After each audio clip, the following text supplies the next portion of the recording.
Well, hello everyone, and welcome back to another Eurovision 2023 interview here at the Eurovision Village. I am joined by Mimicat from Portugal. How are you doing today? I'm great. How are you? I am good. I feel like I've gotten all UK weather throughout our time here. Rain on, off. Of course, it's Coronation Day here, so it's busy. Village is open. But it's amazing. The vibe is already amazing. Yes. Yeah, the spirit of Eurovision is certainly coming alive, and I'm excited to be here. Oh wow, we're too. Well, then, I'm super excited as well. I wonder why. No. All right, so I wanted to ask a very pressing question for you. Okay.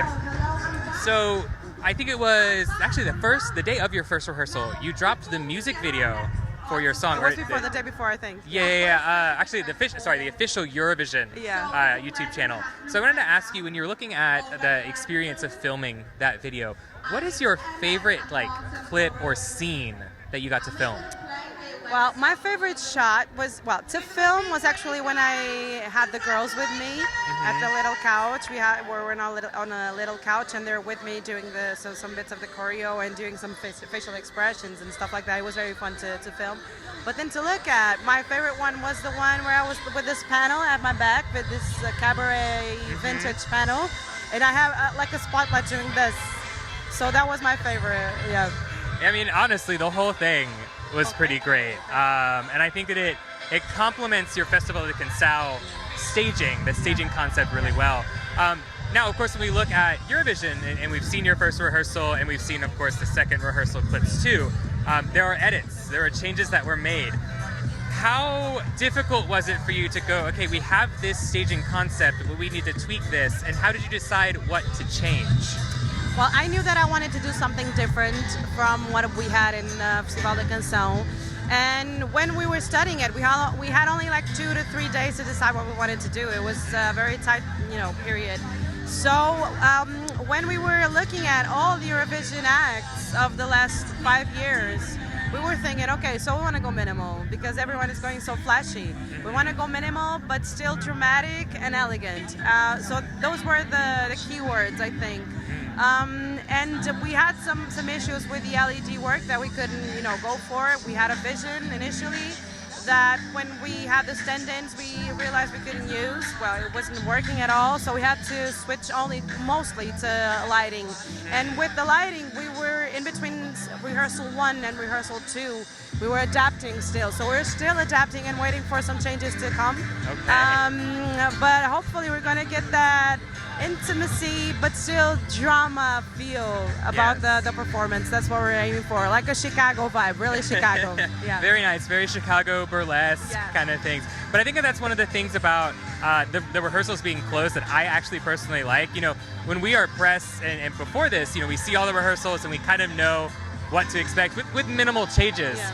We're going in blind, and it's actually really exciting because if you hadn't told me that there were changes, I wouldn't have known that. So I think that's it makes it exciting for you, exciting for us, exciting for people who are at home. Yeah, it's really, really cool to to give it a little bit away, but still keep the best for the performance itself. Yes, so, exactly. Go 95 for rehearsals, 100 for the live show. Very important.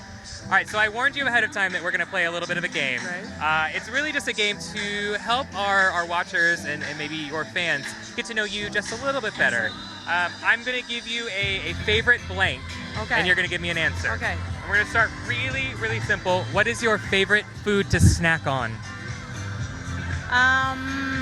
Peanuts, salted peanuts. I'm also a peanut fan. Nachos. Nachos. Ooh, what do you put on your nachos? Anything. I like them straight. I'm a big jalapeno guy. So. Oh, no jalapeno for me. All right, what is your favorite TV show or movie? Well, Chicago's got to be on the list. So I would say Chicago is one of my favorite movies. It's a good musical too. Yeah, it is. I was just listening to, I have a whole musical playlist that I just kind of put on rotation. And for some reason, Chicago came on 2 or 3 songs back to back. And I was like, I need to go back to this. Yeah, it's amazing. All right, where is your favorite place to go on holiday? Oh, damn. I don't know. One of the visits we really liked was actually Poland. I went into Poland in the winter and I caught snowing for the first time live because I've never seen snow falling before. So it was actually very special to me. So I would definitely go back to Warsaw in the winter. Awesome. Okay. Alrighty. And what is your favorite thing to do in order to relax when you're not working on music? Well, I like to walk. I like to walk in green spaces, but mostly forests. I like to, just get a little bit lost in the forest. It's one of the things I like to do to relax. Yeah, as long as you come back. Yeah, as long as I find my way back, yeah. All right. And final question here. What is your favorite Eurovision entry of all time? Arcade from Duncan Lawrence. It's a good one. Yeah, it's very popular. I actually didn't know it was a Eurovision song. Really? I fell in love with the song without knowing it. So after, almost a year listening to it, I found out it won Eurovision. Yeah, we have a thing in America right now where it's becoming much more popular on the Billboard charts. Okay. And so I feel like there's a lot of people who are doing the same thing. They're following it up like, wow, this is a great song. Where and does it come from? I'm like, oh, wow, look at this Eurovision winning song. Yeah, and Zidi Aboni from Måneskin is having the same treatment. It's the same thing, and Rosalind. And I'm just like, do Eurovision, like, just pay attention, yeah. Alrighty, so I'm going to ask the most hard-hitting question that I have of all of my interviews this year. I've asked every single artist if they could collaborate with a fellow Eurovision 23 artist on a new hit single, who would you want to work with and why? Well, I have to say Paloma, Blanca Paloma, because we already spoke about it. So. Oh, okay, so something's coming down the pipeline maybe? Well, if she likes the song I'm making, yeah, well, why not? Okay. I don't know, it depends on her mostly, because I would really love to. I would sign up anywhere that says, okay, Mimicat plus Blanca Paloma. But I have to show her the song first. So, but honestly, there are so many. I would love to do something with Brunette, the boys from Slovenia, the girl from Iceland, I never say her name right. Delia. Delia, yeah. They're all so good, I would do pretty much with anyone who would have me.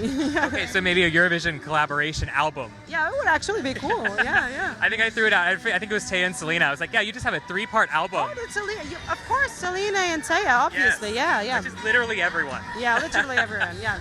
All right, so when you think about, of course, the Eurovision journey isn't done yet. We still have almost an entire week left for this.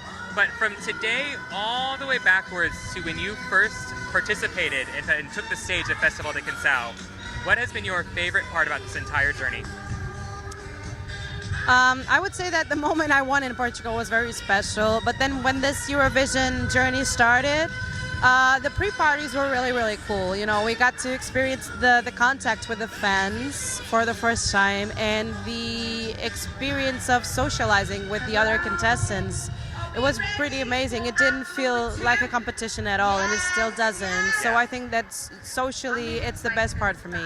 Okay, and if you had a quick piece of advice for a future Festival de Canção participant who wants to come to Eurovision, what would you tell them?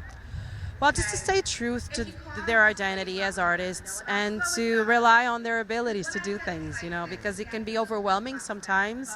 But if you have good people around you and if you believe in yourself and you stay true to your greatest, just hold your ground, just be truth. That's really, really good advice. Yeah, be genuine. Well, Mimicat, I'm super excited to see you in the semifinal. I hope that everyone who is watching this interview as well is super excited. I'm super excited and too. Make sure that you tune in because obviously it is televote qualification, so she needs your support. I need any luck I can get, yeah. But also, I like to remind people, make sure that you tune in to Spotify, iTunes, YouTube, everywhere. Instagram, because we want to make sure that we're supporting Mimicat in her journey after Eurovision as well. Thank you. So until then, we'll see you next week on the stage, and everyone else there behind the camera will see you Tuesday. later. Stay tuned for Tuesday. Yes. Big kiss to you guys. Bye.